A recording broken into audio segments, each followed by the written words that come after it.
The grabber comes with the battery and charger box. Inside the charger box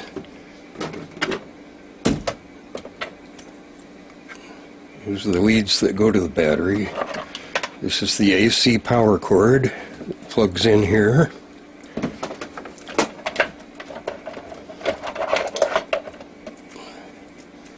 And this is the external switch that plugs into the back of the grabber right here. This is the power cable that goes from the grabber here to the battery box.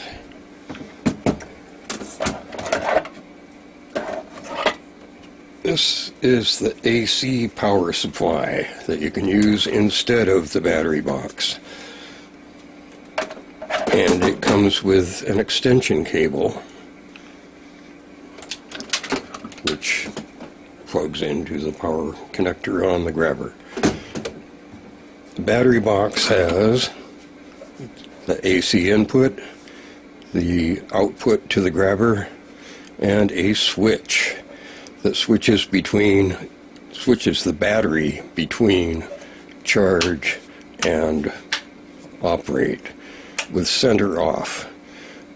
The charger, when it is plugged into AC, will show a green light here, the power indicator on the charger, but it won't be connected to the battery until you flip the switch to charge. To install the battery, we take the battery leads, push them out of the way, and slide the battery in. I recommend you tilt the box over sideways, slide the battery in so it doesn't slam against the bottom of the box. Okay. And then we connect the red wire to the red battery terminal and the black wire to the black battery terminal. And this is a fuse holder. There's a 3 amp fuse in there. And when you're removing the wires, work them off by pulling on the connector. Don't pull on the wire. You might have to wiggle the connector back and forth a little bit. And they just push on. And the battery is connected. Put the lid on. I've got the switch in the center off position. I'm going to plug in the AC cord. And the lights flash on the charger. And this light comes on indicating that the AC is connected to the charger. The charger is not connected to the battery until you flip the switch. Now, if there's a light on this side that's not lit now, but if that comes on when you connect it to the battery using the switch, that indicates there's something wrong with the battery, like it's too old or it won't hold a charge, it's been too far discharged. Okay, this bottom light will flash when it's charging and it's below 50% charge. Once it's 50% charged, this light stays on and this light starts blinking, indicating that it's still charging. And once this light stays on, that means it's fully charged. So as you can see, it's fully charged right now. And do not do this. Do not lift, although it's possible, you can lift the battery box by just lifting up on that cover, but I don't recommend it because it wouldn't take much for it to slip off and you'd drop the whole thing. So don't do that. Don't do this. Pull the cover off, push the cover on. To move the battery box, it's easiest to tip it so you can get a hand under it.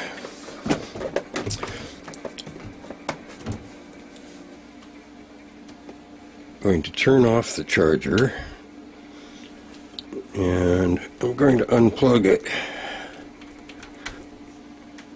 And you'll notice all the lights go out. However, if we turn the charger switch back on, you see this red light comes on. That's being powered by the battery. If you're not charging it and you're not using it, you should remember to put the switch in the center position, because that will eventually run the battery down. But it's very little power, and this battery will run an LED for quite a long time. And when you switch turn the power on to the outlet, the blue light comes on, and it's red for the charger. So that indicator light just indicates the position of the switch. Now to power the grabber, we plug cable into the output jack, and that runs to the jack on the grabber.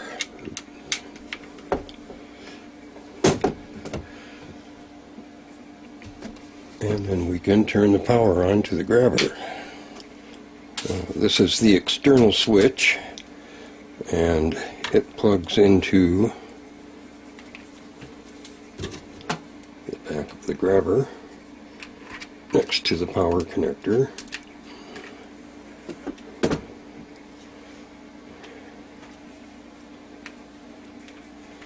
And the external switch is, and when it's plugged in, it always works.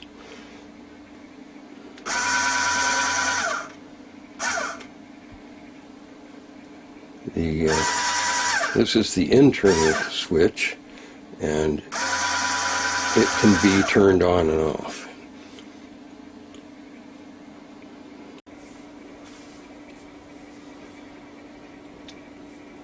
I've set up to demonstrate the menu system. We've got the external switch here, and we've got the internal switch here. We've got the display up here and the LED indicator. And I'm going to turn on the grabber by flipping the switch on the battery box. Blue light comes on, logo, and it goes into the main menu. This is the open-close menu that you're in when you want to operate the grabber. So if you activate one of the switches, when it says open, it opens the jaws, close closes the jaws, and then you have the settings option. So I'm going to go into the settings menu. And in the settings menu we have scan speed, jaw speed, set cycles, internal switch, and status, and run. Run takes you back to the main open-close menu. Scan speed selects the speed that the menu scans, the amount of time each option is presented to you. And the options are slow, medium, and fast. And done. Done takes you back to the settings menu. And from the settings menu you can go back to the main open-close menu by hitting on run. So, we're in the scan speed menu now, and I'm going to hit slow, and I'm not going to do anything. And it continues to scan through the options. However, the slow speed has been selected, and if we hit done, it confirms it by saying slow scan, and then it goes back to the settings menu. I'm going to put it back on a faster scan. So medium, done. Reports medium scan. And now I guess we'll look at jaw speed next. So we hit jaw speed. We have slow, medium, and fast. That's the speed that the jaws open and close at when you're activating them. And of course we have done, which takes you back to the settings menu. So I'm going to leave that where it is. I believe it's on fast. We can actually confirm that. If we don't make a selection and hit done, it'll tell us what we're set at. And it's set at fast jaws. Now the next option, set cycles. And this sets the number of open and close cycles before you're presented with the settings option when you're in the main open close menu. So currently it's set at 2 cycles, so it says open close settings. It repeats that. So that's 2 cycles of open and close before you get the settings option.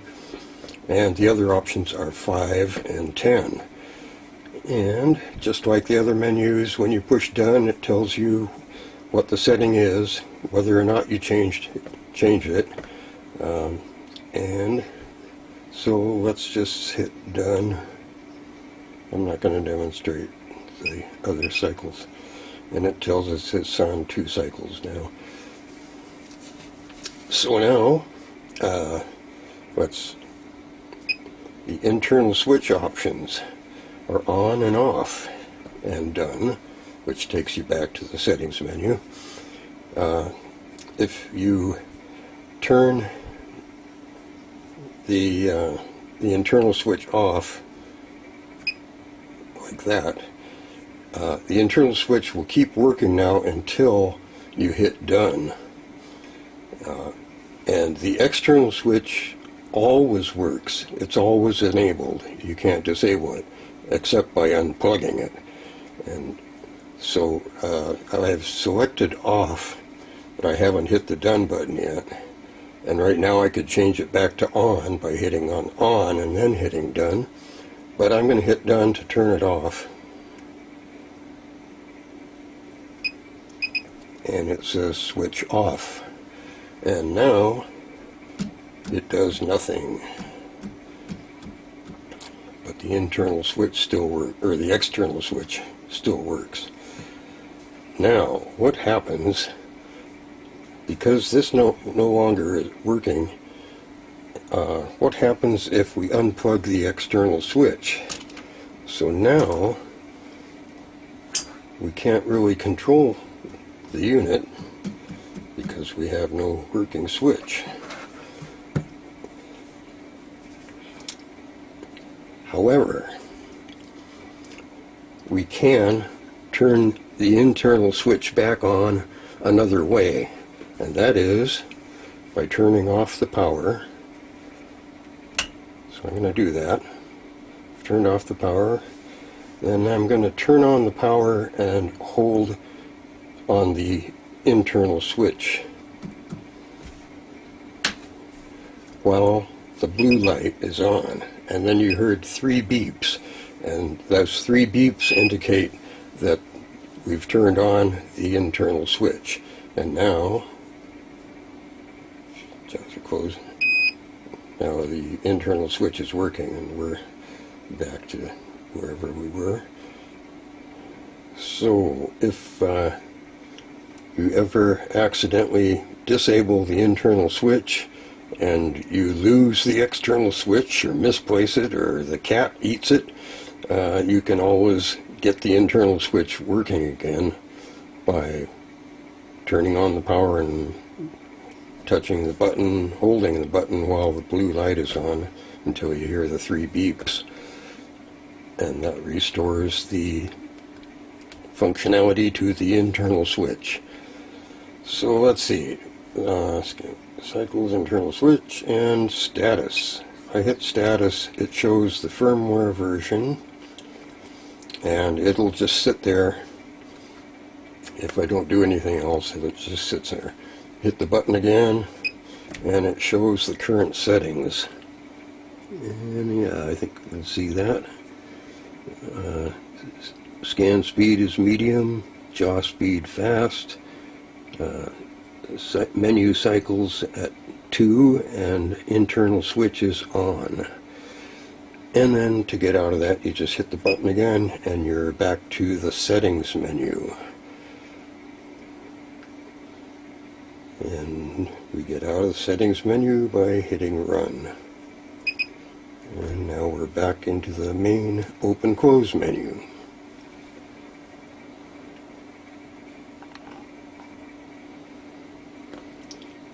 In the main open and close menu, the indicator light shows different colors. It's green for open, red for close, and purple for settings. Although the purple doesn't show up very well at all with this camera. But the red and the green are handy when you're going to open and close something, because you're looking up at the jaws and you're not looking directly at this display where it says open and close. But you can see out of the corner of your eye, you'll be able to see, you can tell what color that is, and operate the jaws at the right time. Now, you'll notice that the unit just went to sleep. It goes to sleep after 1 minute of no button activity, and you simply wake it up with a button push. And that, I believe, covers the menu pretty well. Oh, you will notice that here, let me go into settings. Notice I'm holding the button, and it freezes the menu.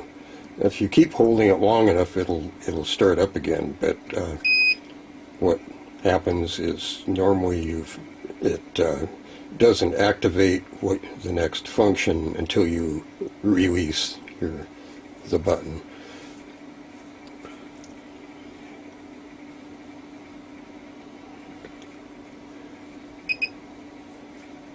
And I think that demonstrates the menu system.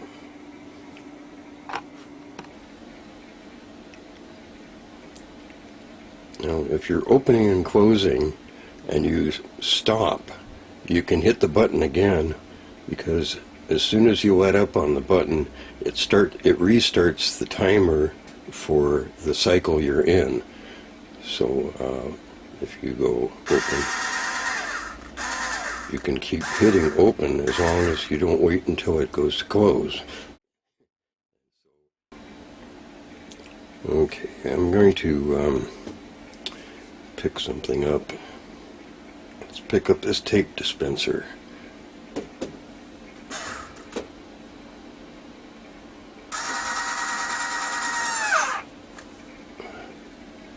I'm going to put it on the scales. And it weighs 14.6 ounces.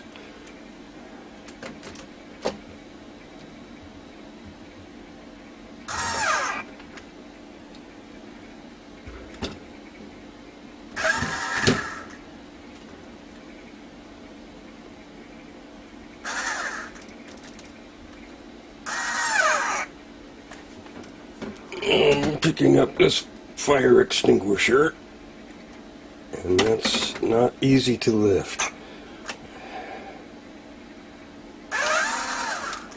And it weighs 3 pounds, 5.3 ounces.